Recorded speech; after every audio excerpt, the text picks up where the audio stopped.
So next, we have a Brian here. So Brian, would you like to introduce yourself first? I will help you to fill in a gap. Okay, yeah. Hi, I'm Brian. I'm 10th grade. I go to Lynbrook High School in the Bay Area. I've been with XCamp for, I feel like it's more than 2 years now, but apparently not. I've had a lot of fun, especially with the summer camps. Yeah, I do competitive computer science, and I have backgrounds in competitive math as well, and other things, I guess. Sounds good. And we will also have a Brian's dad here to briefly introduce yourself. Hi, I'm Brian's dad, and I think Brian, I'm doing computer work, but my major in EE. Yeah, so I can't give his too much help for doing computing. Yeah, but I think the key is the interest is very important. Yeah, if they like computing, yeah, they will, spend a lot of effort and on it. And especially in the XCamp, with a lot of good teacher and the students, yeah, they help the students improve a lot. Yeah. Thanks a lot. And Brian joined, when he joined XCamp, he was, I think he just passed the USACO Silver. And at XCamp, he passed USACO Gold and entered Platinum. And then this year, he entered the national camp. And right now, he is in Lynbrook High School. So can you tell us, when did you start your coding journey, and when did you start like it? And how did you get involved in USACO? Okay, so I think the first coding thing I ever did might have been, I think, actually Turtle. I think a long time ago, like in elementary school, actually, they just made us do Turtle. It wasn't like really anything hard, but they gave us Turtle. It was like, go do something. I thought it was a bit of manual work because they didn't teach us half the functions of the language, looking back now. So that wasn't fun. But then I think I started picking up it back in 6th grade, which was when I heard about USACO. And I learned C++ from my parents, I think, like my first base. And then I learned a bit more from like a family friend. And yeah, I got into USACO. I started USACO Bronze, Silver, got to Gold. I really did it on and off for like 2 years because it was like, it wasn't boring, but I had a lot of other things to do at the time as well. But then, yeah, and then I think late summer, like late 8th grade, I joined XCamp, and then I started grinding USACO again, and it was fun. Cool, thanks. Let's now switch to Brian. So Brian, can you help us answer the question why you chose compat programming? Why? And also share some moments that you were really stuck and probably even push you to want to give up, if any, and then how did you overcome? I think in 6th grade, I really kept at it for a little bit because I started it and then I got to the next level pretty quickly. So I just felt like I had some momentum that I could take use of and see if I could get better, I guess, at USACO. But then I went kind of on and off when the momentum kind of sputtered out, and I was like just floating around for a few years. I didn't really do it as much. But then 8th grade, I joined XCamp because I wanted to finally like do something with my USACO account, I guess. And then what ended up happening is it was immediately followed by the summer camp. So I feel like I had a lot of fun at the summer camp. I met a lot of really cool people. I started doing it with friends. So the thing with like math is, when I used to do math, it was mostly by myself, and I felt sad because I was doing it by myself. But then when I joined XCamp, I had like a community of people to work with. So it just became a lot more fun. I feel like one of the things I do is I just like every day, I just choose to do whatever I feel like doing. And it just happens that for these 2 years, it's been CS just because I've had more fun doing it, I guess. For when I wanted to give up most, that might have been like just like the time when I was just not really doing USACO as much, maybe because I was like hard stuck. I could not get out of the level I was in. So that was one of them. And I guess another part was like right as I joined XCamp, I believe I was put in a level that might have been a bit too hard for me. But I got used to it, but at the beginning, it was just like every problem is, how do you do this? I can't do a single problem without reading the editorial for 20 minutes and then looking at the solution to figure out why isn't my code working. But then I got used to it. So then, yeah, I do problems now. Yeah, thanks. Talking about giving up moments, would you like to say something about the time that when you were stuck at Go level?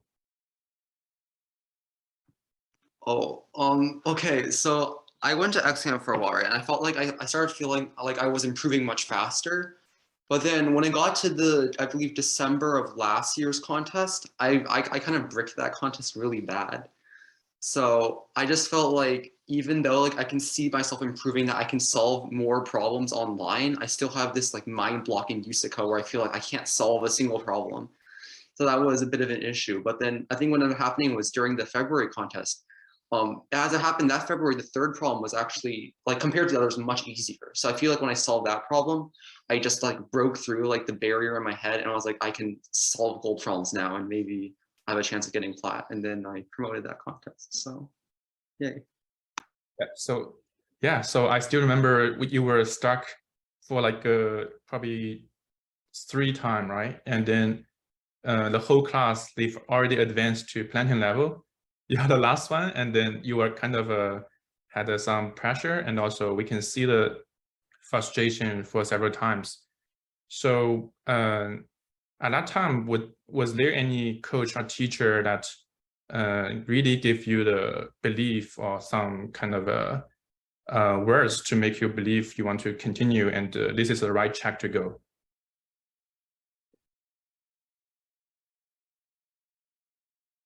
So yeah, essentially like at some moment where you kind of in concern whether I'm doing the right thing, whether I can pass gold. I don't really think so. I feel like mostly things are all the same. You just do problems, I guess, and hope that you get better eventually. And it's just, you just have to have faith that if you keep working hard, you eventually will get something out of it. It's like, Yeah. I believe anyone, if they spend enough time, they can get to at least like a pretty good level of competitive programming. Maybe not like IOI or like gold medal IOI, but everyone can do pretty well if you just spend the time and enjoy it, which is a really big part as well. If you enjoy it, you will get better much faster. Oh, yeah, thanks. So now let's switch to Brian. So what's your top 3 action items? Hopefully not all occupied by Wimi. Go ahead. Okay, this is kind of a hard question because my answers are very similar to Wei Ming's, and also I feel like almost everything just falls under the umbrella of just do more problems. If you do enough problems, you will get good, right? So you, like as Wei said, doing mocks very useful because a contest environment, and like up solving, of course, you got to make sure you do all the problems. But I think one of my main things was starting to do problems myself, I guess. So like XCamp gives a lot of problems. There's a lot of homework. There's like endless problems that you can be doing from XCamp. And yeah, if you finish, then I don't know, you're a god or something. I don't know. But I think I started getting a lot better, especially when I started doing problems on my own outside as well. Just having more practice. And like, because this is when I started enjoying it, right? Because when you're doing a class, right, it's homework. Like you feel like you're obligated to do this every week, and you should be doing it because it's your homework. And if you don't do it, you won't get better. But when you start doing it yourself as well, it affects how well you do your homework as well, because now you feel like you're genuinely doing something, and it's not just a chore every week. Even though I guess it's still educational, but either way. But if you enjoy it, you will get better faster, right? Yeah, I don't really know actually. I guess the summer camp was a big part as well, just doing problems every day. You keep like some sort of schedule, consistently doing problems. Yeah, I don't really know what to say. Asking for advice from other people about contest strategy, among other things. Learning more useless algorithms. Yeah, I guess that's it. Yeah, I noticed 2 important keywords. One is a mock test, second is homework. I think for the convenience for more of the students, for them to understand the importance of these things, because a lot of people talk about homework, right? And also a lot of people talk about mock tests.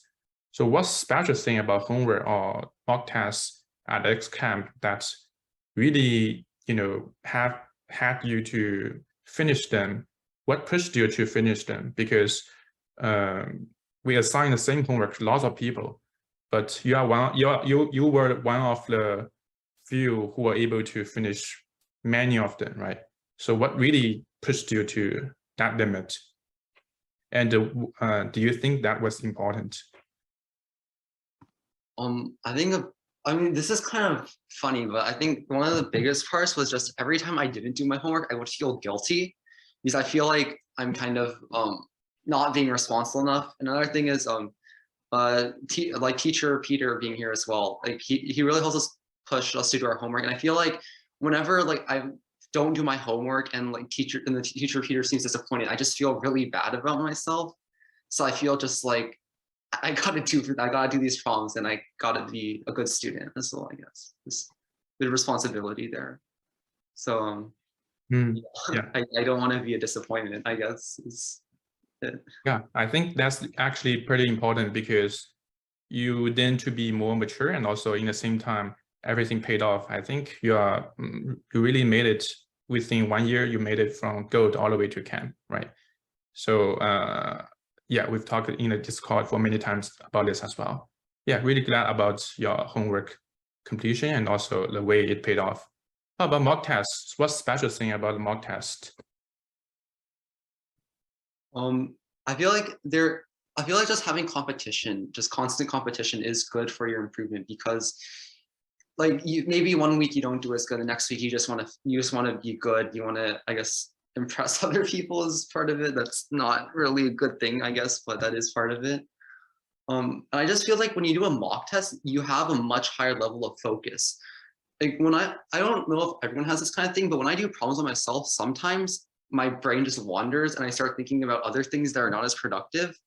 But I feel like mock test is an easy way to guarantee that you're being productive for like 4 or 5 hours. So I feel like every time I just like doing it because I feel like I'm actually being productive. I don't feel guilty every 3 minutes when I go swipe to the left and go look at something else, even though that's not that big of a problem. But yeah, I feel better about myself, I guess. So once you say like have a mock test, if you have any questions left over to be unsolved, what would you do? Okay, this isn't always true, but I always at least try to solve them or at least figure out the general idea of them, because I feel like, oh, what if this exact question's the one on the next USACO test, and just because I didn't review it now, I'm going to lose an entire file on the next test, and it's just like I can't let that be me. I don't want to be the funny guy who sends a Discord message like a few days after the contest saying, I remember this problem, I just didn't look at the solution, and yeah. Yeah, and talking about absolving, like, what's the requirement at XCamp about absolving after mock tests? I don't know if it's a requirement, but it's just an expectation that you look at every problem, you try to do every single problem, make sure you at least understand the idea, and you increase your self count. Higher self count is better, and you won't disappoint the teachers, I guess. So would you like to choose which problem is easier to solve, and I'm gonna solve this first, and then for the harder ones, would you be pushed to solve those harder ones, especially some ones that you were not very good at? There's kind of 2 parts to it. So part of it is solving easy problems to inflate my self count, but usually easy problems you finish in contests either way if they're like really easy. But the main thing is I like solving funny problems. I don't exactly know how to define funny, but it's just like questionably interesting problems. And that pushes me to do a lot of problems that other people might not exactly find the most appealing. But I think they're funny and I can talk about how I solve them, and it makes other people confused. So I like solving those problems, I guess. And that helps me end up solving a lot of more difficult or exotic problems, I think. Yeah, thanks, Brian. So one more point about mock tests was that we are hoping with enough mock tests, we are giving students enough practice or enough chance to practice their strategy and essentially everything about competition, so that once they enter the real competition, it feels like a mock test. As long as they, when they were in mock test, they feel like it's a real test. So treat the mock test as a real test and treat the real test as a mock test. This came from one of the coach of XCamp, and this is how we treat the mock test in general. And we push students to solve the problem, no matter it's look like a good problem or bad problem, right? So solve it anyway, because those USACO problems, they will not negotiate with you, hey, I'm a good problem or a bad problem. Just do it, right? So that's the attitude towards. So let's now turn to Brian. So what's your best takeaway from your classmates? This is kind of similar to Wei Ming's, but it's like when you're online, even if you're like just normally online in like a nice community, it still happens that like it's not I don't think it's intentional, but when you do problems and you ask for help, sometimes the people are just like, oh, or like when you take a contest and you're asking like, oh, how do you solve this problem? People are like, oh, it's just insert algorithm here, trivial standard application, and you just feel really bad about yourself, and you still don't get how to solve it because they didn't explain anything to you. So when you join XCamp, I feel like you meet a lot more people your level who you can also like talk to more, I guess. And one big thing about working with people on your level is that a lot of time when they solve a problem that you don't, you can ask them for like, how did you think of this specifically? Like, and they don't give some contrived explanation like, oh, it's standard, oh, it's well known. Instead, they give you a genuine answer on how you should be able to think of this problem and how you can figure it out for yourself too. And I feel like that's one of the best things, is just learning how to problem solve. And one of the best ways to do that is getting advice from people who are closer to you than some random person online who happens to be top in the nation, and you just don't understand whatever the hell they're saying. Yeah, actually, one thing I noticed was that you compared the community inside and outside XCamp.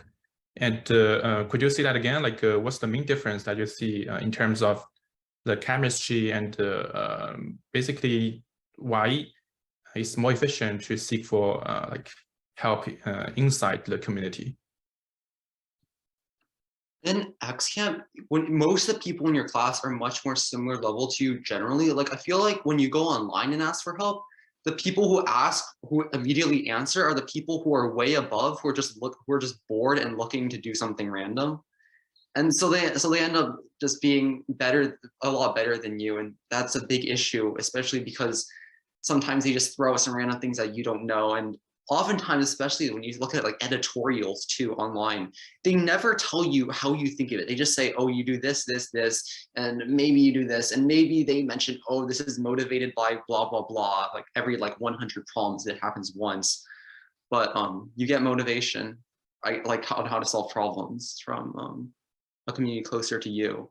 And also you can bother them more. So like online, if someone doesn't want to answer your questions, they just leave and they ghost you. But when you're at XCamp and you're right up in their face bothering them, they can't say anything. They just have to explain it to you. So that's very useful. Oh, yeah, thanks.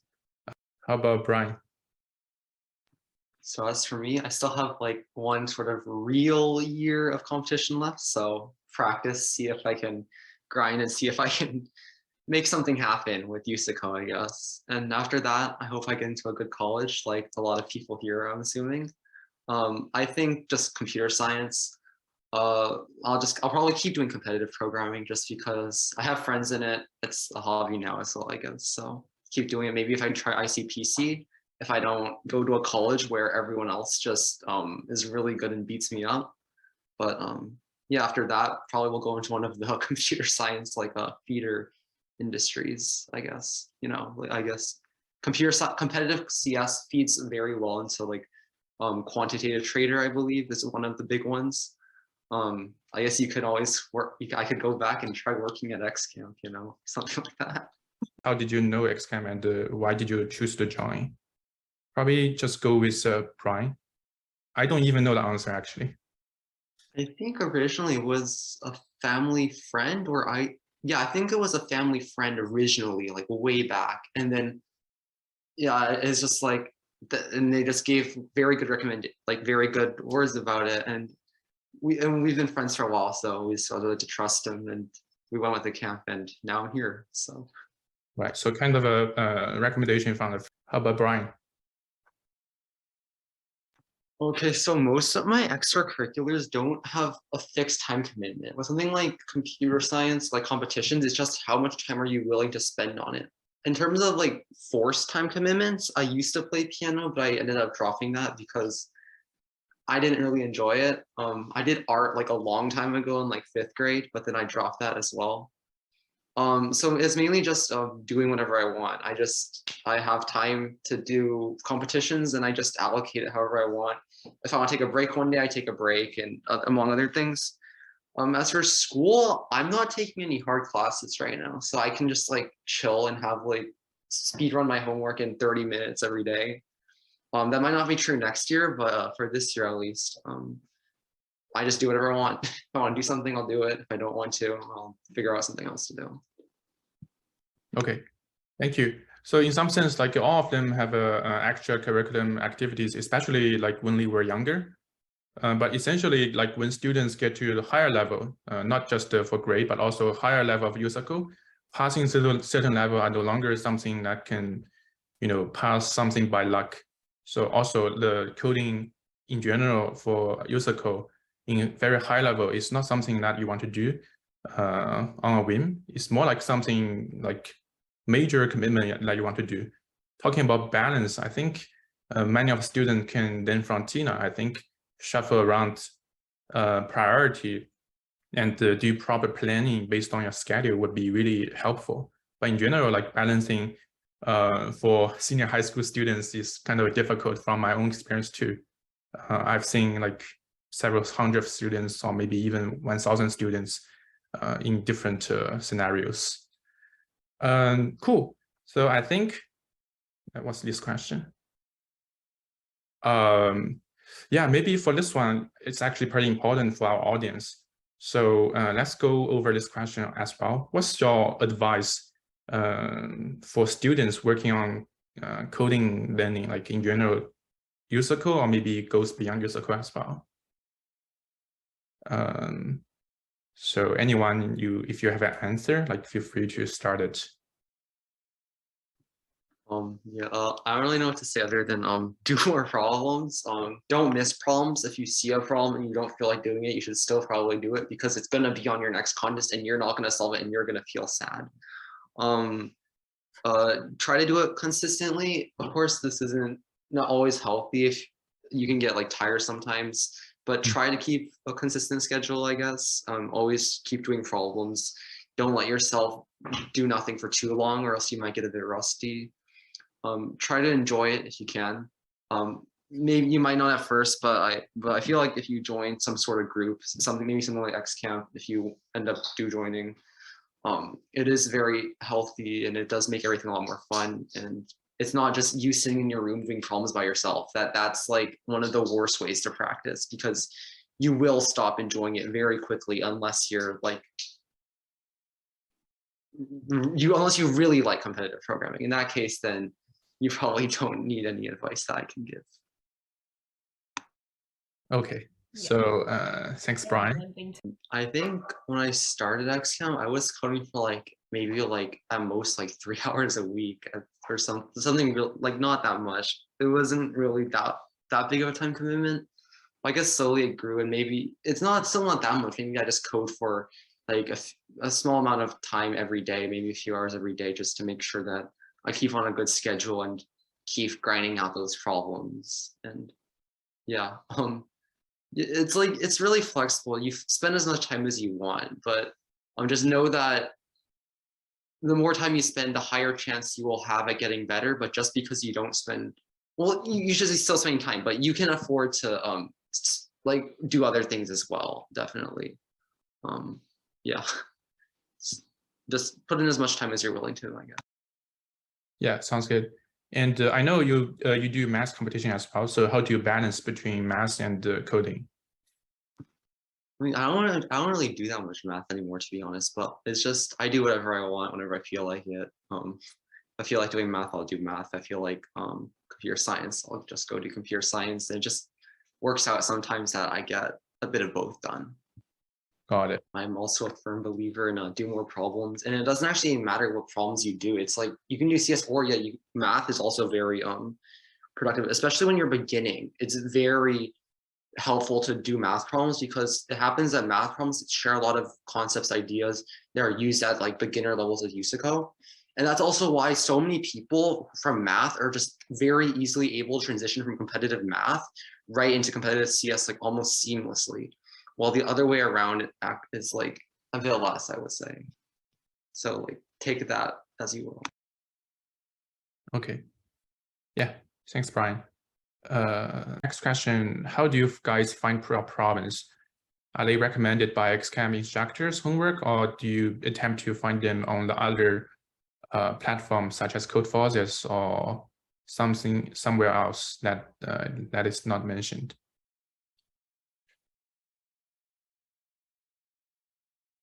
Feel free to directly unmute yourself and then answer. Mostly, I think I just do XCAM problems. They have a lot of problems. Like there's a lot that are like made in-house where they like set their own problems and hand roll the test data. Occasionally there are like external problems as well, but mostly just XCAM problems, I'd say. Sounds good. And then next one would be how